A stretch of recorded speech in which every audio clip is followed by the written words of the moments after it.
Pod je savršeno čist i sjajan, a sve bez trunke kemikalija. Na prvi pogled zvuči nevjerovatno, ali rješenje postoji i ima još mnogo prednosti. Treba vam samo 1 minuta da ga napravite. Osim što će vaš pod biti besprekorno čist, vaš dom će odbijati insekte poput mrava, moljaca, komaraca, stjenica, paukova i buha. Za ovaj prirodni pripravak nisu potrebne skupe ili teško dostupne namirnice, već samo 3 sastojka koja vjerojatno već imate kod kuće. Najbolje je to što ovu otopinu ne morate odmah potrošiti, nego je možete pohraniti i koristiti malo kasnije.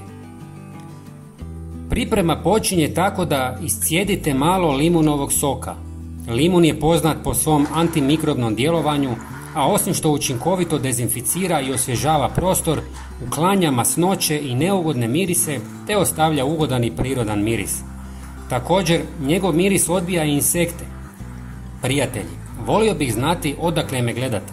Ja sam iz Hrvatske i volim upoznavati ljude iz cijeloga svijeta. Napišite bilo što u komentarima kako bih vam mogao ostaviti jedan like i srce. Hvala vam puno. Sada limunov sok pomiješajte sa pola litre tople vode. Nakon toga u smjesu dodajte malo kuhinjske soli. Sol svojim blagim abrazivnim djelovanjem pomaže u uklanjanju tvrdohornih mrlja i prljavštine, a ujedno dezinficira površine i čini ih higijenski čistima. Treći sastojak su klinčići, koje je najbolje samljeti prije upotrebe kako bi maksimalno ispustili svoje važne sastojke koji nam trebaju. Njihov snažan miris i antimikrobna svojstva čine ih savršenim saveznikom u borbi protiv bakterija i nepoželjnih insekata poput mrava i žohara. Usitnjeni klinčići brže otpuštaju svoje svojstva u vodi, što pojačava njihovu učinkovitost. Istresite prah u vodu, sve dobro promiješajte i ostavite par sati da ispusti svoje sastojke. Zatim procijedite kroz gazu kako biste dobili čistu tekućinu. Pogledajte ovu predivnu boju, a miris je fantastičan. Kuća će mi danima mirisati na prirodu.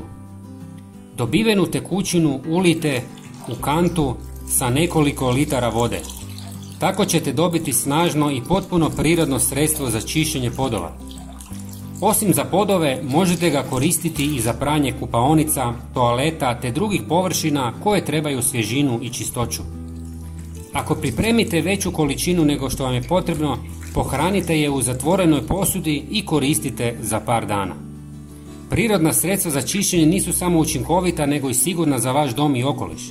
Isprobajte ovaj jednostavan recept i podijelite ga s prijateljima i uživajte u prostoru koji miriše na čistoću i prirodu. Hvala vam i pozdrav!